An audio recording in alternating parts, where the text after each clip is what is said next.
So this was an episode that we just did. Yeah, it is one interesting thing about this one that like it took me too long to kind of figure out because I like pulled up Paramount Plus and it was already like queued up as the next Discovery one to watch, and I was just like, oh, did I start to watch it because our like recording session was weird? But it's so this is actually, this doesn't happen very often, but does occasionally. Like, this is actually the next one consecutive from the one we just did, from Whistlespeak.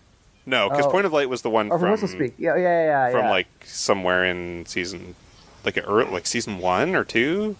That was an early one.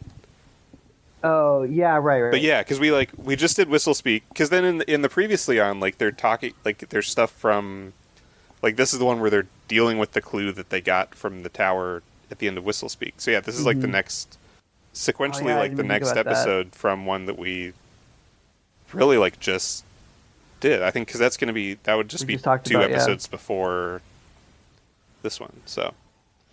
But we had some stuff to say about that one. Yeah, that one was negative, but I think a pretty good episode. Relatively. Yeah, it was an episode. This was, I would say, like kind of the definition of unremarkable. Yeah, but, we'll try to an hour we'll try to come of time up with some remarks passing. about it anyway. Yeah.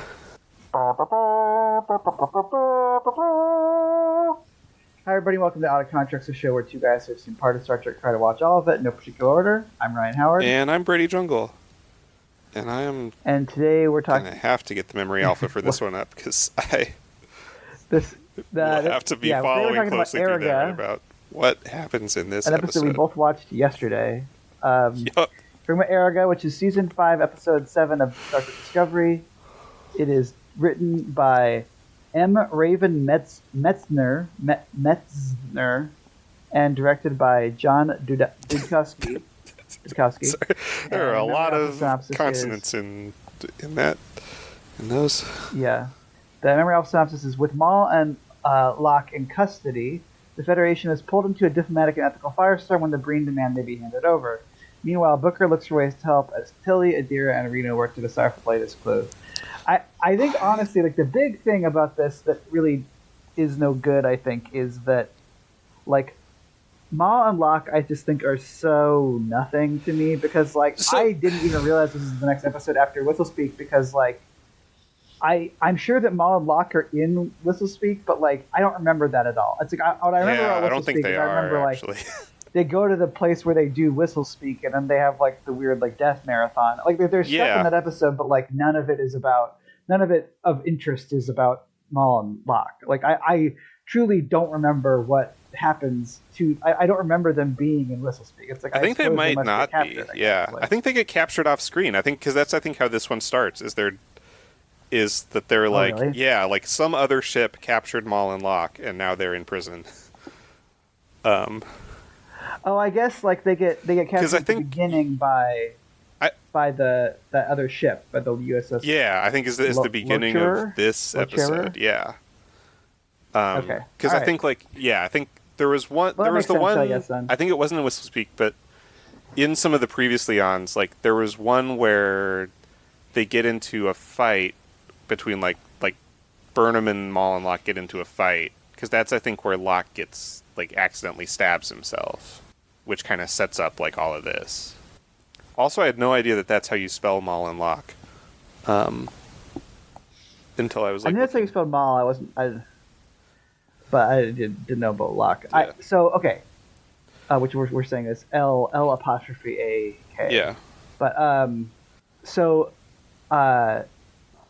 before we get into the actual thing, I gotta say, this is, like, maybe not the episode to talk about it, but I was just thinking about it because this episode is kind of dull. Yeah. And there's not really a lot goes on in it.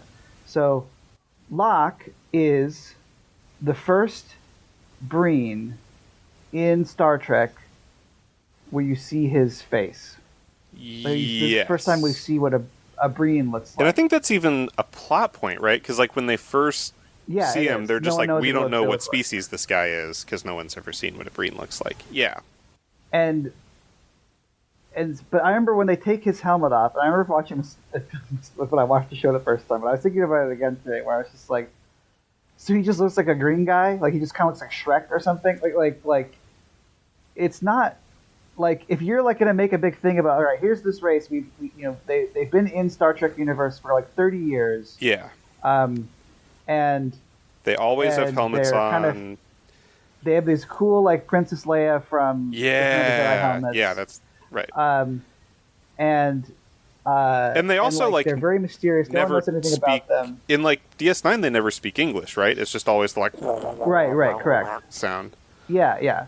So they're very mysterious, and then you're like, all right, it's time. We're gonna show you what they look like, and then it's like, all right, they just look like Orion, I guess, but like more boring. Like they're paler Orion. It's like that's what you came up with, was just like kind of some green guys. Like they look like the Discovery Klingons. Like I don't know. Like just like give them something cool. Like why do they?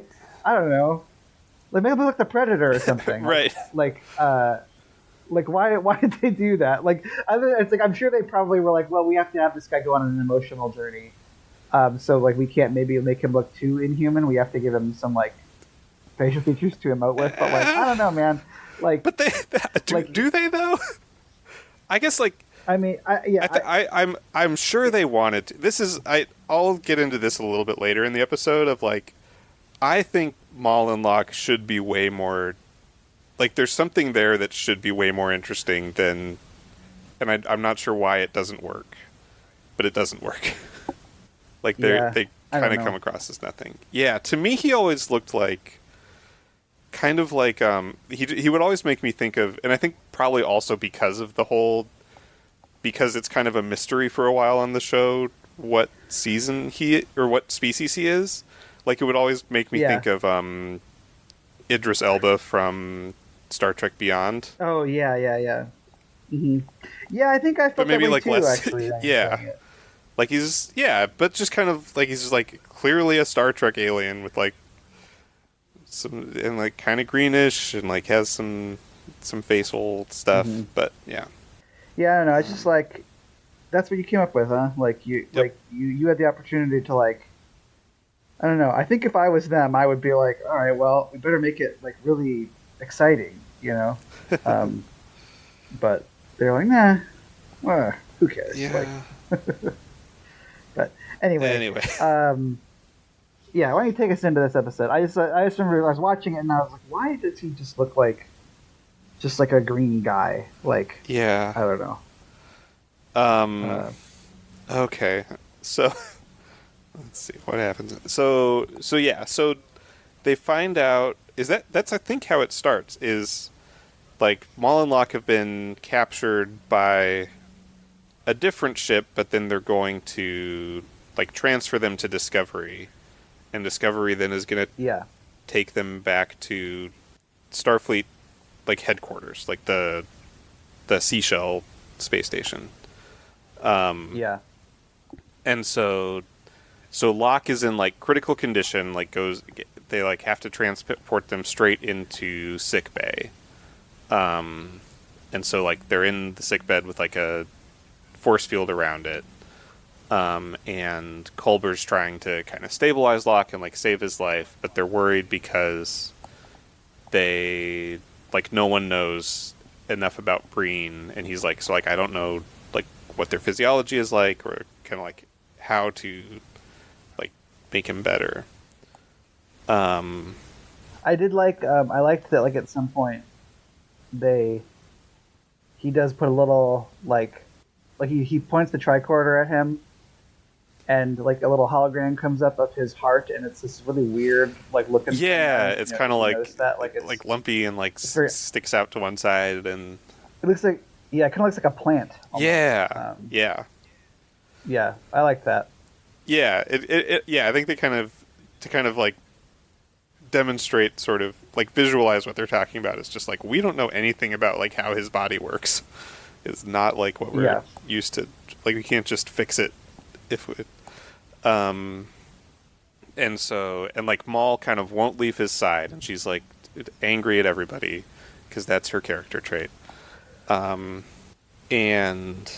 they are kind of like working on kind of figuring out what to do. And they come up with, like, well, they know that the Breen have to, like, be kept at a very cold temperature. So they sort of they, like, get, whatever equipment they need to convert the sick bay into this, like, dry ice, like, super cooled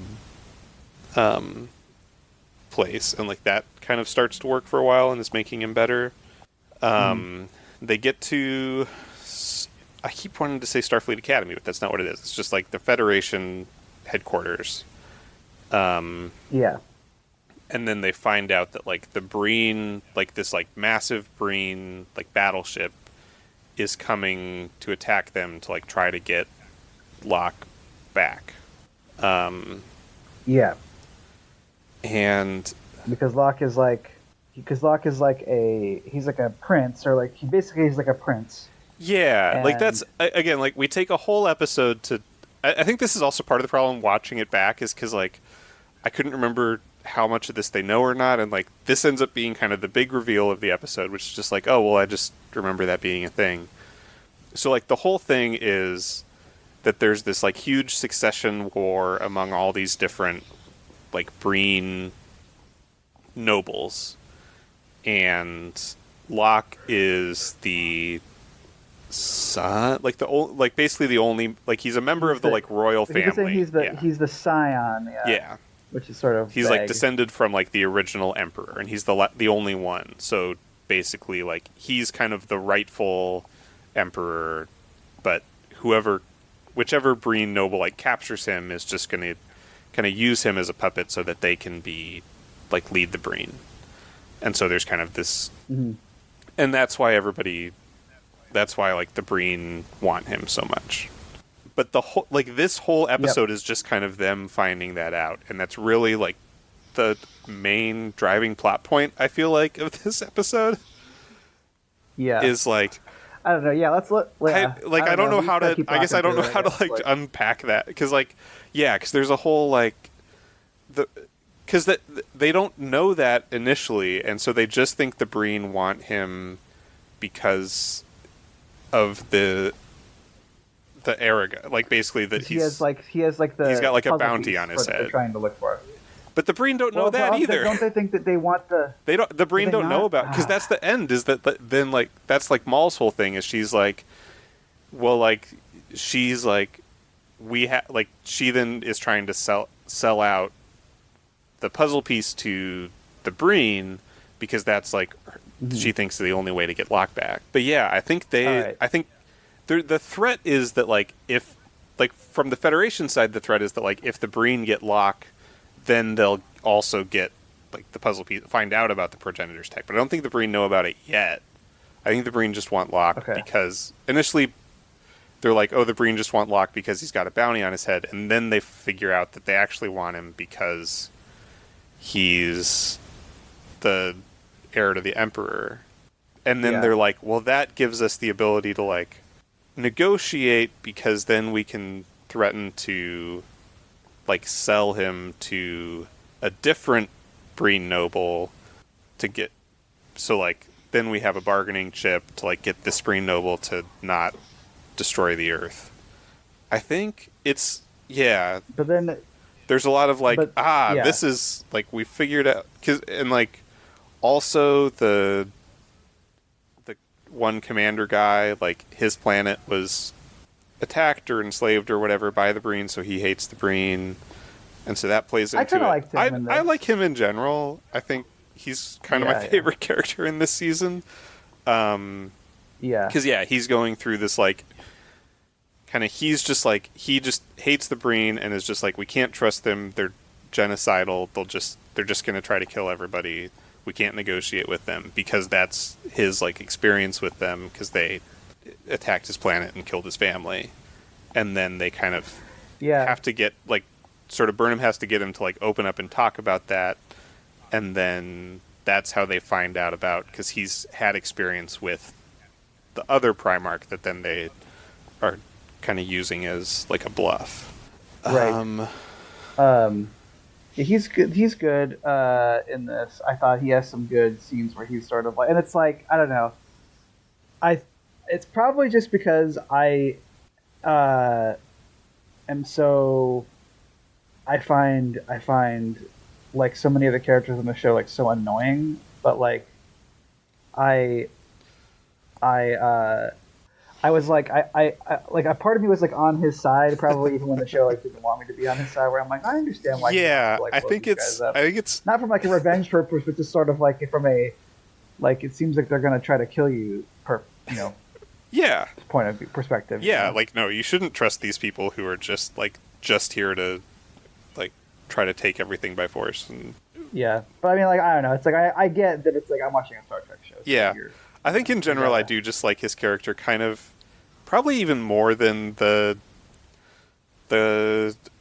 guy in season 3 of Picard of just like you said, like yeah, the person who like is supposed to be kind of tells the annoying character. yeah, like is they're just being not here for all of like the main characters like annoying dramatic like stuff that like I also yes, am not here for.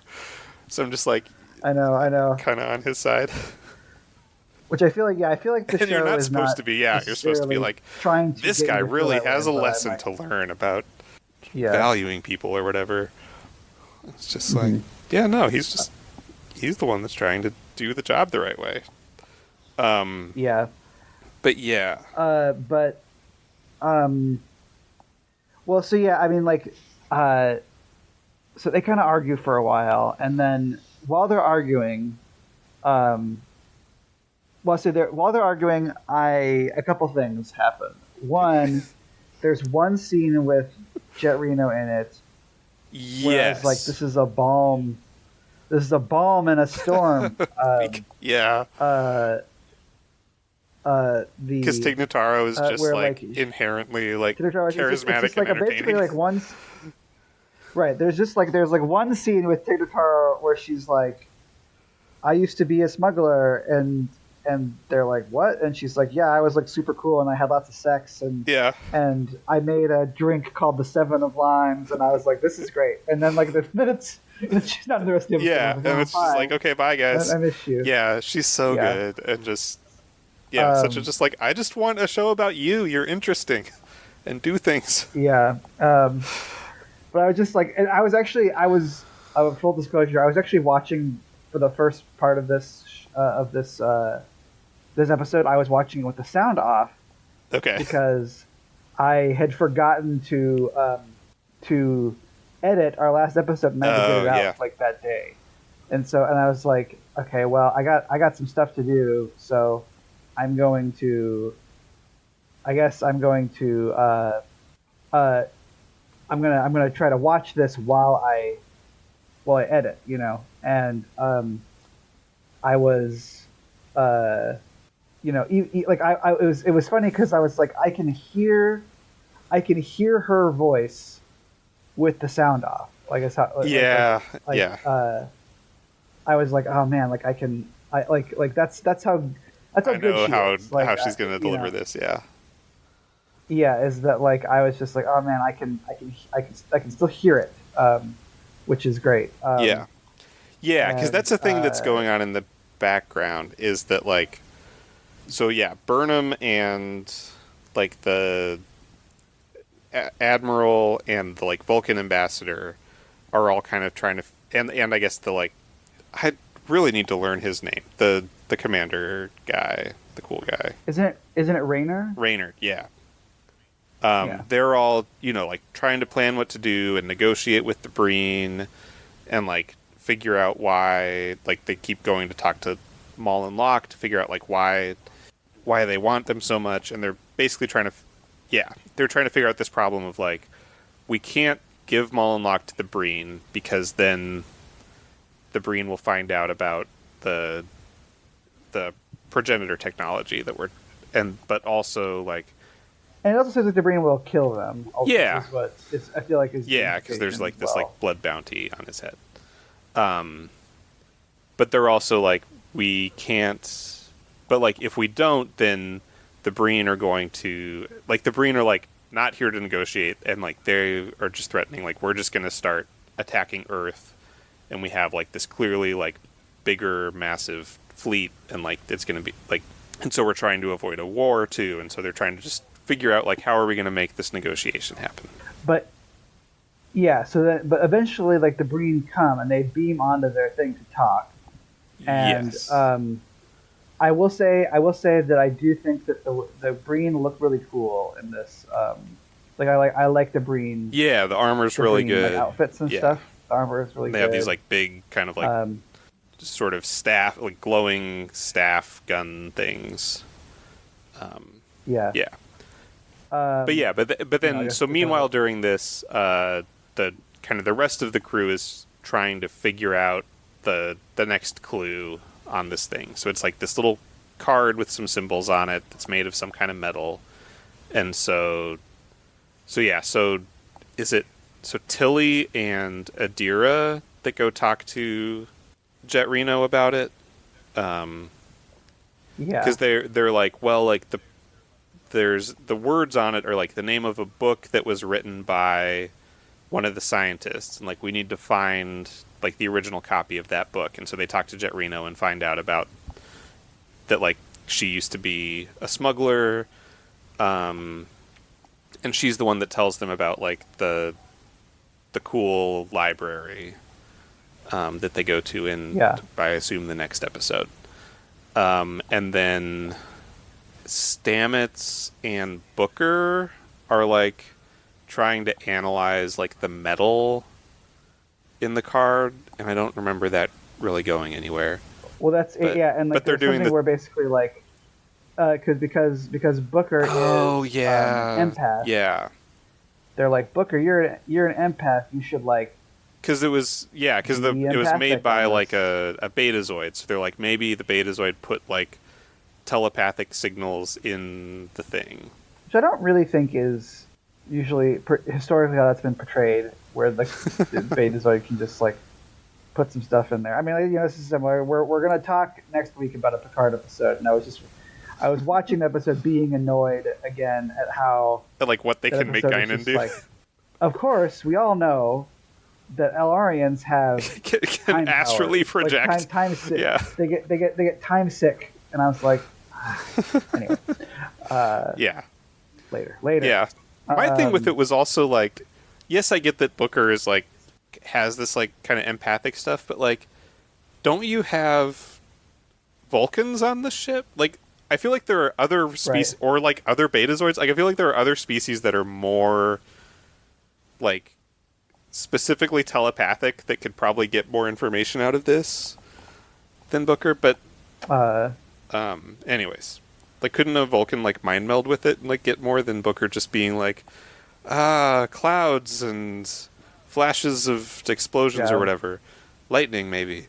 Well, I feel like that's very that scene is very I think like foreshadowing the kind of tree of life sequence from the end, from like the finale. Oh, sure. Of the show. But yeah, I mean, I don't disagree with you, though. But yeah, so that's all kind of going on to like set up like the next place they're gonna go. Which that episode I remember being pretty good. The like infinite library or whatever is a cool idea. I remember it being neat. But so the Breen show up, and that's when they figure out, they kind of like negotiate with the Breen, and for a while they're like, we have to, either we like kind of pay you off with dilithium, so like we get to keep Locke and you leave. Or, like, if you don't take this deal, then we'll use Discovery, which, like, because we have the, like, jump drive, you can't chase it, to, like, immediately take him and give him to the other Primarch. But then... Is that when... While they're doing this, like basically Locke and Maul are like, we gotta get out of here. Yeah, so they like... stage, like, an ill-timed escape. Yeah, because it happens like right after the Breen guy basically says to them like, if anything bad happens to Locke, then like that's like we're gonna destroy the Federation, and then like immediately afterwards, Locke like injects himself with like he overdoses on some medication of something. Yeah, Yeah. And so they like have to turn down the force field to run in there, which then Maul uses to like grab a gun and escape. And so they're like, well, now that this has happened, like the only way we can save Locke is with an actual like Breen doctor. And so that means they have to tell the Breen what happened, and so they beam a doctor over, but he dies anyways. Am I skipping anything? No, I mean, I think And there's then a lot of like them talking. Yeah, and then they like basically like they kind of use that, or like Booker uses that to, because there's this whole thing where Booker knew Maul's dad, and so Booker's trying to like save her this whole time, but like she hates him and doesn't want to talk to him. But he's able to like kind of talk her down to be like, Locke's about to die, you should come back to like be there with him. And so like she does, and they kind of like have this like tearful moment together before he dies. And this is where I was like, I feel like the two of them, like this should be more, like on paper this seems like more kind of interesting and compelling of like characters, that like it's like this couple that's like, you know, they're so determined to like, you know, they've kind of escaped from this bad situation and like both been like treated badly, and so they're like determined like we have to do it on our own, and like, but that's kind of the tragedy of them, is like because they keep sort of digging themselves into deeper and deeper trouble because they're refuse to like let anybody help them.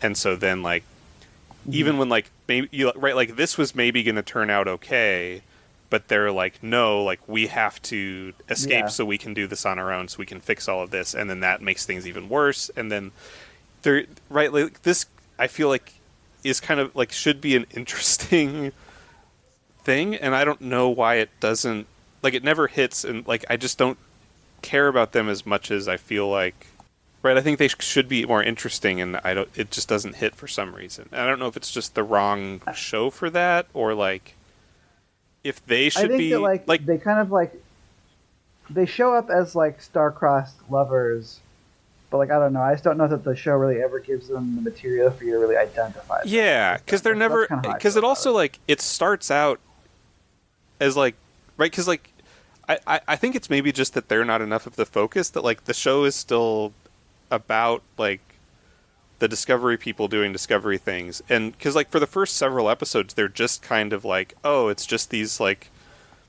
these thieves stole this thing and we don't really know anything about them. Yeah.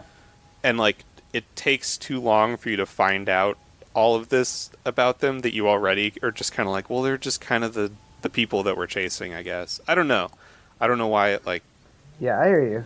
it doesn't hit like this feels like it should be like a bigger kind of moment, and like really this kind of like, man, like how tragic is it that like they kind of got themselves to this point, and you just kind of like, okay, well, he's dead now, I guess. But then she's still so determined to like, she thinks that her only chance of bringing him back is then getting the progenitor's tech, which is that makes her basically sell it out to the Breen. She's like, look, if you take me, I'll help you get this technology, because like I'm married to him, so like I still have like just, you know, like I'm now like kind of married into the royal family, and so then the Federation, or like specifically like the Vulcan, has to kind of make this decision of just like, well, there's kind of no like, again, so now they want Maul, like the Breen want Maul because she's promising them this technology, and she has to kind of make this decision of just like, it's either that or like a war with the Breen, and so like the best thing for the Federation is to let Maul go with them, which means that like we just have to win this like race to follow these clues to get the technology. As always, Michael knows best, you know. Yeah. And so then they're like off to go to the next clue. And that's kind of it's just it's a long episode of just like people kind of like talking out and sorting out this whole like the Breen want Locke and they're going to attack us if we don't give him to him, and if we're just clever enough we have to figure out some way to like negotiate out of this situation. And then that's kind of it just feels like nothing happens for the whole episode. It's I don't know. I don't have anything to say. Yeah. I mean I really didn't have very much to say about it either. Like I wanted to say what I said about the Tigataro being really good. Yeah. In the one scene. Yep. That she's in, or one short scene, and then I was very, and then I liked the Breen uniform or whatever, like the Breen costume, and I liked the and I didn't like the way the Breen. I was just thinking about like how boring the Breen look is generally, like the helmet off Breen.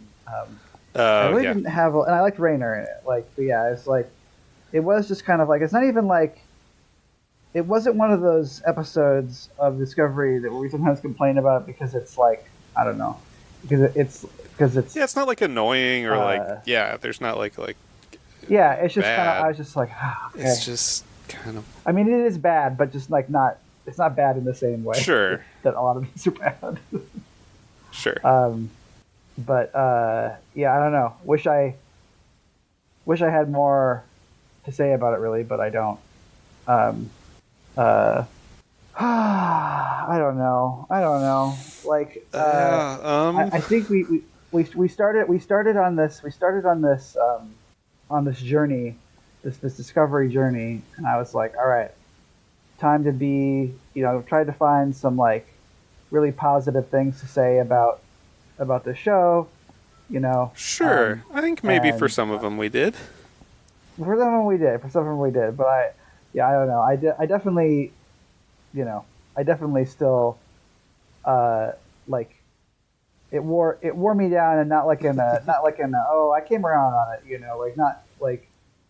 not in the way where it's like I went to a Twins game yesterday, and not that I've ever disliked Byron Buxton, but like as a longtime Twins fan, like Byron Buxton has been a very frustrating player to watch in a lot of senses because he was just so injury prone. Yeah. For so much of his especially like kind of early career when he was sort of the most like hyped up. Yeah, and like a combination I think of like seeing him play a lot this year, and he's like he's pretty good this year. The Twins aren't very good, and sure. And he's like really like out there like hustling, and he's playing a lot, and it's like I never was like mad at him for not playing because it's like I know that's not his fault and he wants to play and he just gets hurt, but I've always kind of been like people are like Buxton, like he kind of I think and I always kind of been like I said yeah I mean I know he's supposed to be good, but like he's just not really doing very much, and this year I was watching him play yesterday and I was like, all right, I like the guy, like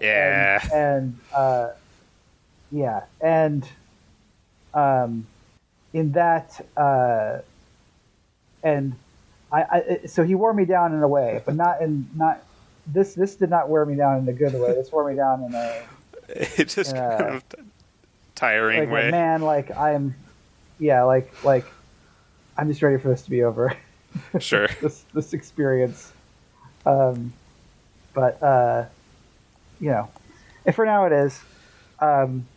Yeah, it is. I don't think things are about to get better, but. Well, yeah. So speaking of, we are about to our next episode. We come out every other week, and our next episode we're talking about is from a different Star Trek series we're not a big fan of. Next time we're talking about Mercy, which is Star Trek Picard, season 2, episode 8, that will come out in a couple weeks. In the meantime, and then after that, we've got some Yeah, well, some shows that we like coming out after that. So yeah. and like we got last week we had a good episode. Last time we had a good episode, and we had a good episode time before that. So it's not like we're I think this one was it was just kind of a tiring watch to watch this one followed by the one we're about to watch.